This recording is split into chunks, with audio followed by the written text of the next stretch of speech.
So we're drinking again. Yes. We're back to doing tastings. Yes. Because we need to talk about our wine. Yeah. Because that's what we do. Yeah. All right. So today we're going to have Bolle Felici. So Bolle Felici, the reason that we actually came up with this wine was looking at the global sort of glut or presentation of Prosecco all of a sudden and trying to figure out why that was going on. To me, I guess really what Bolle Felici is trying to just shed light on what the wine style is about. You've got a lot of people talk champagne. They always call bubbly wine champagne. This is the antithesis of what a champagne is. This is bright and fresh and crunchy. It's an aperitif style sparkling wine made out of grape variety called Glera. What happened was Glera existed in Italy for hundreds of years. And then in the 70s, the region that makes Prosecco thought, oh, we're going to change the name of our grape variety from Glera to Prosecco to make it easier. But that loophole sort of causes, when you look at the political and the legal sort of stance, is you can't trademark a grape variety. So what's happened now is there's this sort of loophole in the global market where Prosecco is named after a grape variety. It's actually named after a region. So it's getting, what's the word? Used? That's a polite word. Getting used in the wrong way sometimes. So for us, again, it's just shedding light on what really this wine is all about. And to me, Prosecco is that aperitif, fresh, easy drinking. When I actually had the opportunity to have this in Italy, it was served as a brunch wine in the morning. It gets your palate started. I guess sort of like the Spaniards would drink sherry to start off a meal. A lot of the Italians will start off with a bit of sparkling wine to activate the palate and get it going. So this is made through Charmat method. So Charmat's the French term for tank fermented wines versus method traditionnel. Don't want to go down the rabbit hole of talking all the wanky wine terms. But like I said, not champagne. Champagne is bottle fermented, where the yeast is in contact with the wine a lot longer. This is actually tank fermented. So it's about showing that primary fruit definition, getting a bit of complexity from the actual bubbles that activates the acidity in the mouth. So, you know, for us, like everything that we do with Bolle Felici, by the way, happy bubbles in Italian. So we can't call it Italian, so we just give it an Italian name, Bolle Felici, happy bubbles. That's what I like. You know, it's that fresh green apple sort of character on the nose to me. Some people look at it as gooseberry, but to me it's green apple. Yeah. It's a bit of floral load, jasmine, somewhere along those lines. Citrus peel and stuff like that, and green pears. Let's taste it first, so cheers. Cheers.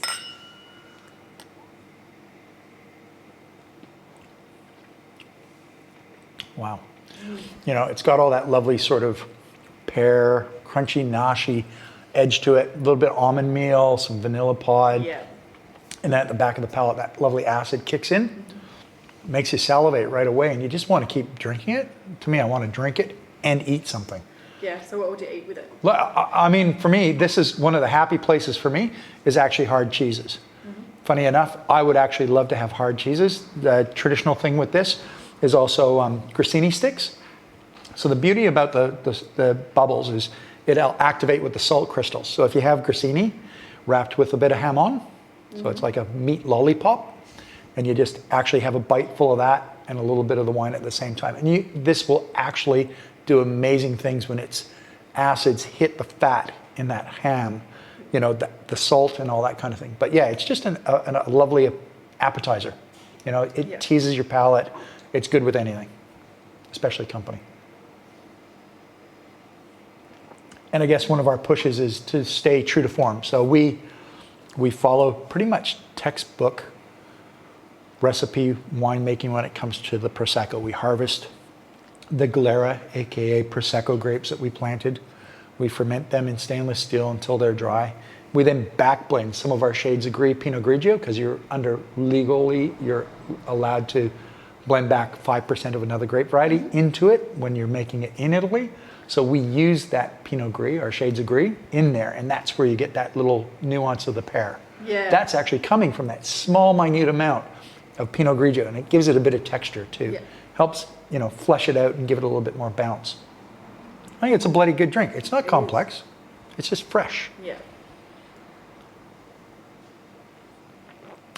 We started last vintage to put a little scale on the back of the bottle. So, you know, is it dry, is it sweet? Because Prosecco can actually be a sweeter style or a drier or a brut style. This is a brut style, which it is all in reference to the amount of sugar or dosage that it has in it. So brut means that it's dry. This is in that dry spectrum. It's got lovely fruit, but no residual sugar content on the palate. You know, a lot of people think Prosecco is like Moscato, and it's not. That's a totally different style of wine. A little bit more? Sure. See, that's the beauty of it. You have a little bit in a glass, and off you go. Drink away.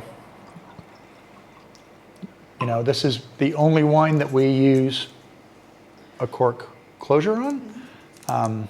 You know, our brand ethos is to use a screw cap because once you introduce a cork, you have a different relationship with each bottle of wine and they start to diverge into their unique individual characters.